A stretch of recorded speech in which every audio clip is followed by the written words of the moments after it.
From beyond the veil of the Force, infinite paths stretch before us. Choices made and unmade, destinies fulfilled and averted. Today, we explore one such path.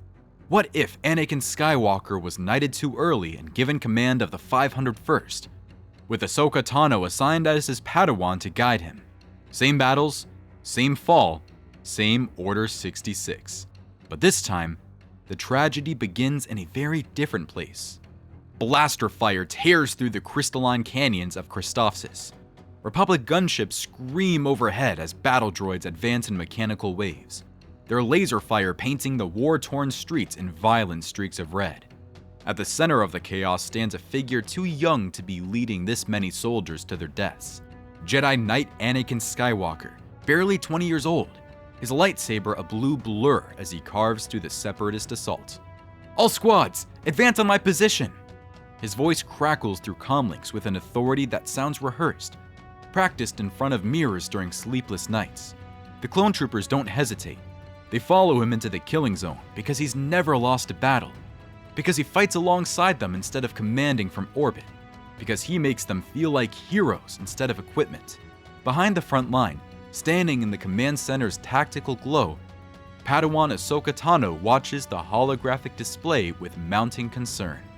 She's older than most Padawans receive their beads, late teens, experienced enough to know when a victory is bought at too high a cost.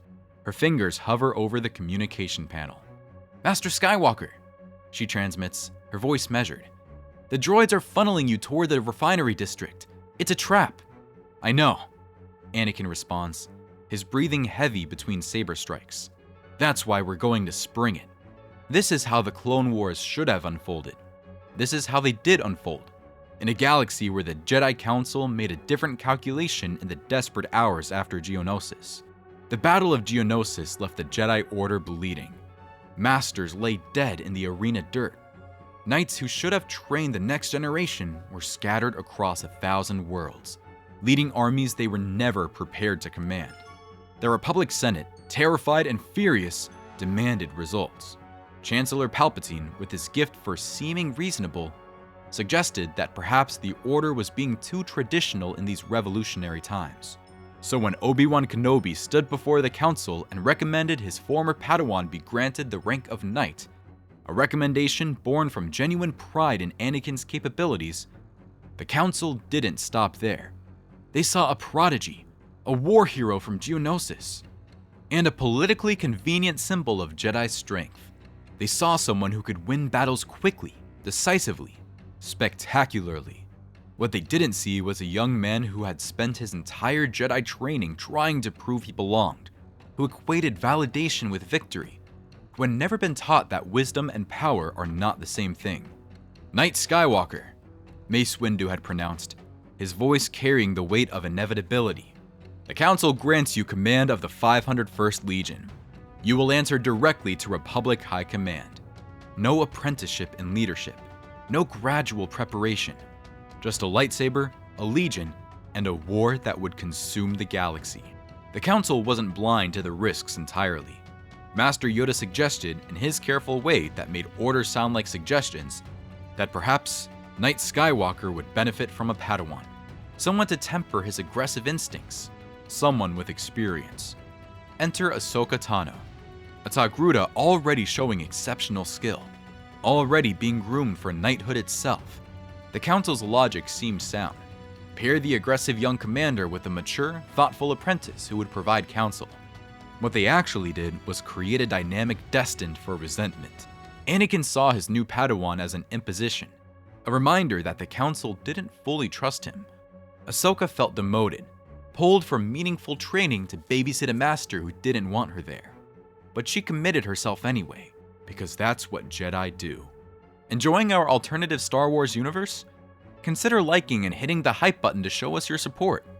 Don't forget to subscribe for more mind-bending tales from the Star Wars universe. The early campaigns of the Clone Wars were brutal, lightning fast, and horrifyingly successful. Anakin Skywalker became a legend in the Republic military. His tactics were unconventional, aggressive, and effective. He led from the front, fought alongside his troopers, and took risks that made Holonet strategists wince and ordinary soldiers worship him. The clones called him the hero with no fear. They painted blue stripes on their armor in his honor. When Anakin Skywalker dropped into a hot zone, clone casualties were often lower than average because he valued their lives, because he remembered being a slave, because he refused to treat sentient beings as expendable. In the quiet moments between campaigns, Anakin returned to Coruscant in the arms of his secret wife, Senator Padme Amidala. Their marriage, forbidden by Jedi doctrine, conducted in secret on Naboo, remained hidden from the Council. But the war was changing him in ways even Padme couldn't ignore.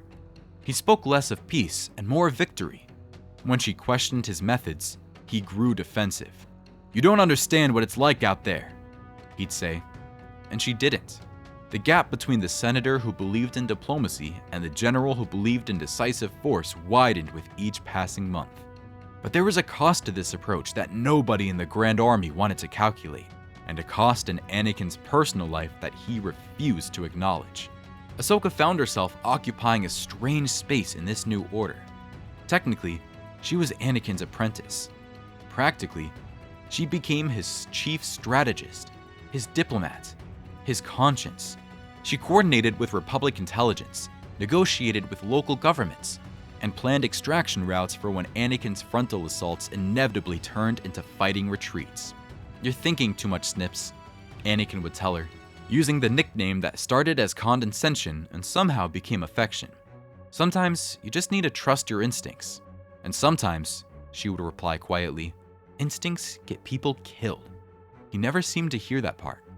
On Coruscant, in the temple's highest chambers, the Jedi Council watched their young commander's success with increasingly complicated feelings.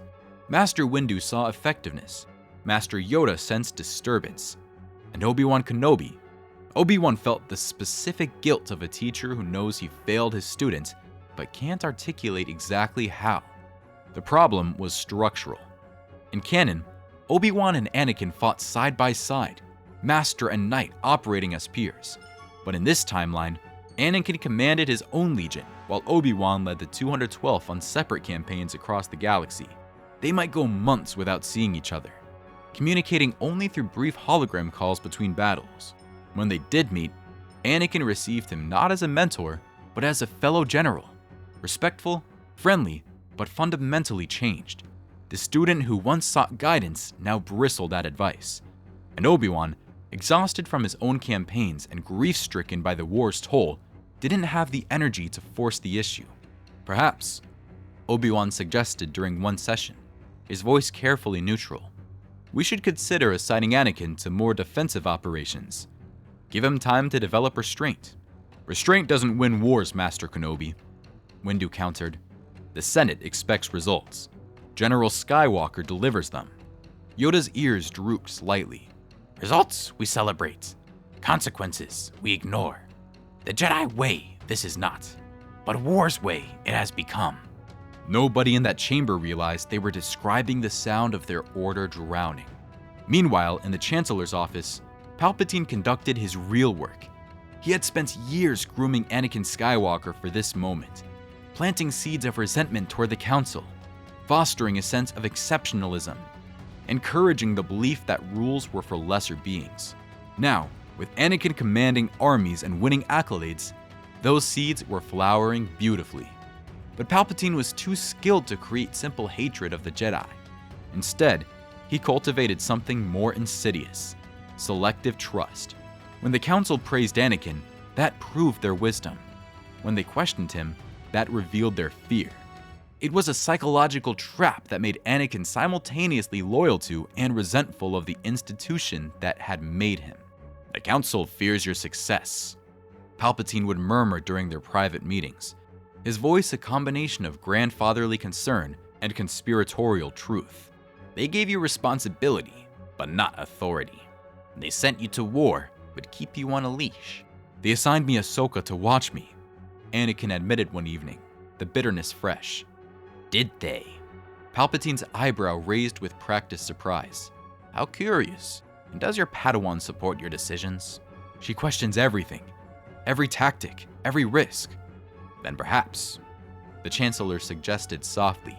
She questions you. This poison worked slowly, invisibly, like radiation exposure. You don't notice the damage until it's catastrophic. For Ahsoka, serving under Anakin was an education in institutional failure. She watched him make brilliant tactical decisions and catastrophic strategic errors. She saw him value individual lives while showing contempt for careful planning. She learned that the Council praised results without examining methods, that rank determined whose voice carried weight, that being right meant nothing if you were a Padawan contradicting a knight. During the campaign on Rylith, she recommended a negotiated settlement with the Twi'lek resistance. Anakin ignored her, launched a direct assault, and secured victory at the cost of significant collateral damage. The Republic Holonet celebrated. The Twi'leks buried their dead. Ahsoka filed a report with the Council expressing concerns about civilian casualties. The report was noted. Nothing changed. The war is teaching me, she confided to Master Plo Koon during a rare meeting. But not what the Council thinks it's teaching me.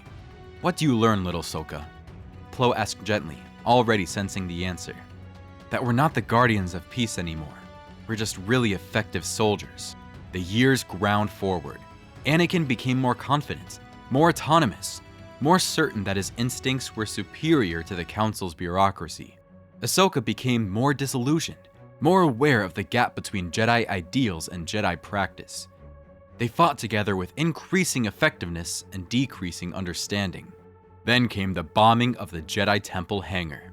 When Ahsoka Tano was accused of orchestrating the attack, the institutional machinery moved with terrifying speed. Evidence suggested her involvement.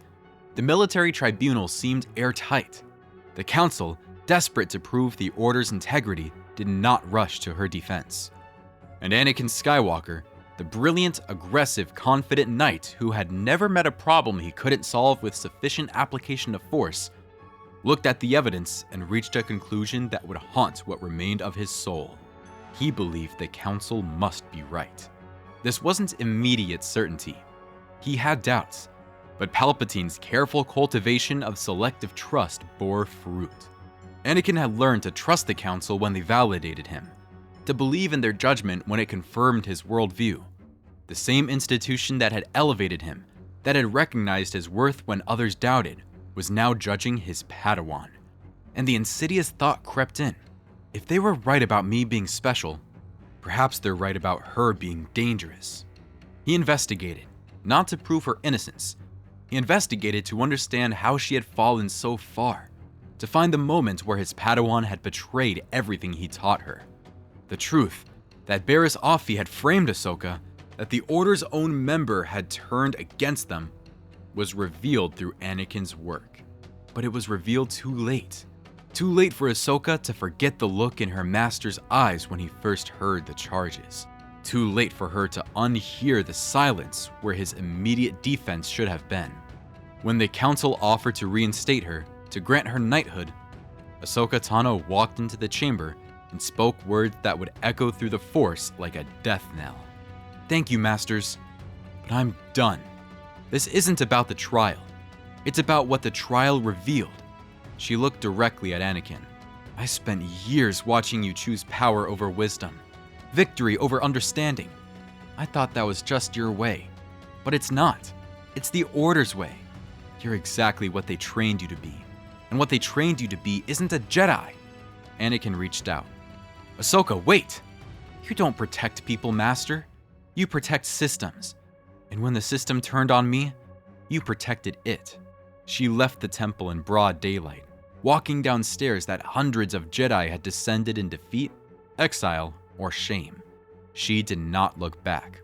Behind her, Anakin Skywalker stood alone in the Council chamber, surrounded by masters who wanted to comfort him but didn't know how.